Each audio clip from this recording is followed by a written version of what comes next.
Alright, here we are for a running and driving video of our one owner 90 Chevy 4x4. Got all the lights going, you can see they're nice and clear, got the four-way flashers going. Looks like we got a bum guy right here, so we'll replace that one.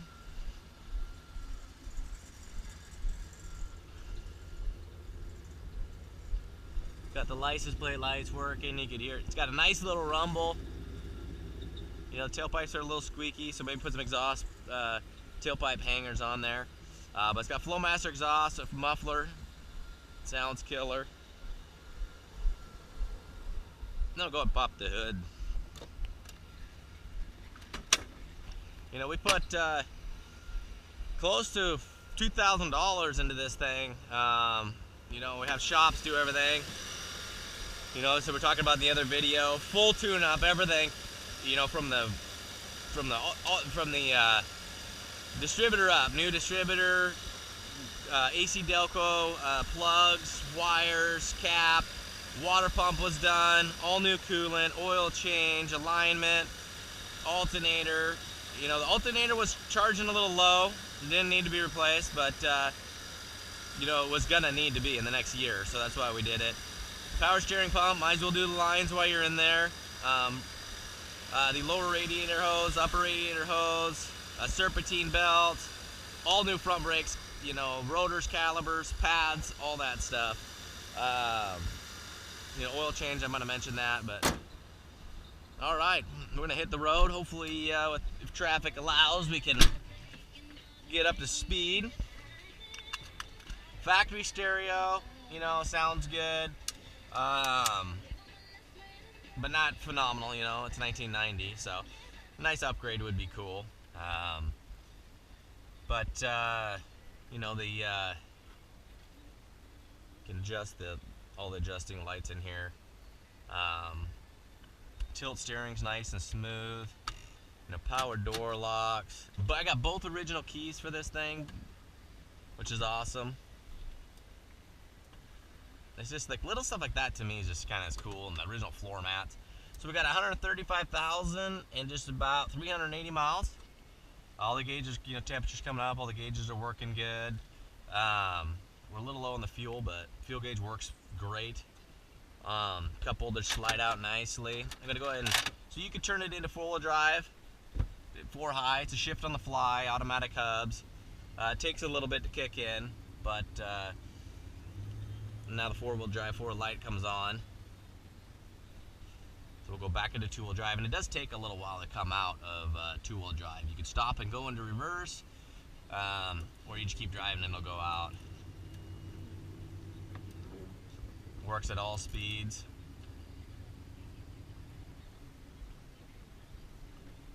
We'll go ahead and turn the stereo off. But you can see the original paint. I'm going to go ahead, since it is August, you know, I don't want to be driving around the four-wheel drive too much. So you can see a light goes out right away. But like the seatbelt I was talking about earlier, sometimes you got to pull it. You got to pull it like this and it'll retract. Typical thing, a 30-year-old pickup stuff. But it drives really nice and smooth. I mean, very tight front end. I mean, this truck needs nothing. The only thing you might want to do is the AC. But it's got great power, shifts phenomenal, nice and smooth.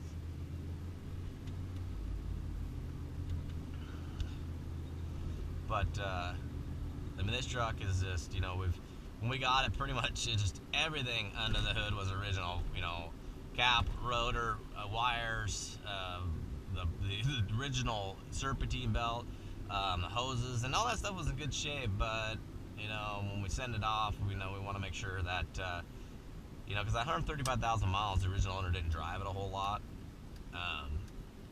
You know, so the next guy might be putting 15,000 miles on a year, so we want to make sure it's going to be just a killer truck for him.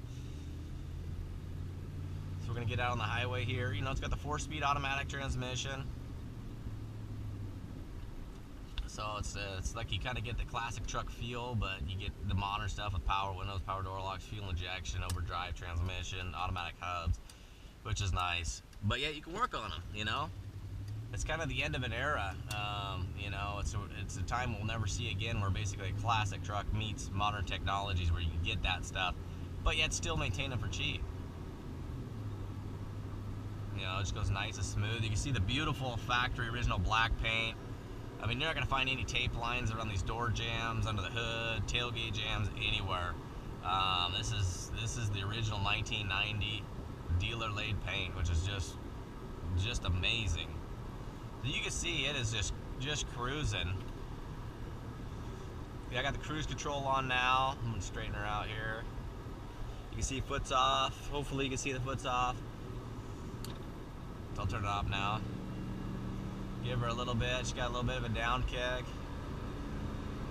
I mean, it just goes arrow straight. I mean, this truck is just, I mean, you know, you can't really say perfect because it is an original, almost 30-year-old truck, but for a Survivor standard, I don't think you can find a cleaner or nicer original truck, especially, I mean, just nothing tampered with, stereo, wheels, and just a one owner. I mean, it just kind of, one owner trucks and cars just kind of always show that love and care that somebody gives it, because, you know, a normal person's not going to keep a vehicle, you know, a pickup truck for almost 30 years unless it's, you know, they truly just love it. So I'm going to go down a bad patch of road here, go through some tight ass curves. There's going to be some potholes and some bad patch jobs, so you can just show you how solid it is. You don't have door rattles. There's a chunk here in the middle. I'll go for it right here. You know, I'm hitting it at 30 miles an hour. Another spot. You know, dash isn't rattling. Nothing's been apart. That's what's so great about just untouched. There's a pretty good spot. Untouched original trucks. When people start taking all the stuff apart and they don't get it back exactly tight, and they miss 4 screws or they lose some screws, and so they grab some stuff they have in the shop, and everything's got a Phillips here, flathead there. It's just, you know, this truck just doesn't have that. These are the type of vehicles we like to buy.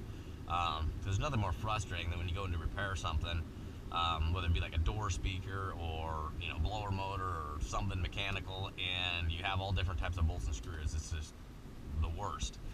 So we're going to go to tight 90 here so you can see how tight it is. The steering box is just great. It gives you nice resistance, and then just as it should, and then it wants to return. No ball joints, no tie rod play. I mean, this thing is tight. I mean, it drives as good as it did new. I mean, you couldn't get it to drive any better. You could blow this thing apart and do a full restoration on it, and I think it probably would drive a little worse. This is once you take them apart. But, you know, stuff like the ball joints and tie rods and front end bushings and stuff like that have been replaced because there's normal maintenance and stuff. But it's just killer, you know. So we'll go ahead. Nice 350. You got the nice little throttle body sound. So good luck. This is an extremely hard to find truck, and whoever wins the bid is going to be the second owner, which is cool, to be the second owner of a 1990 truck. So good luck.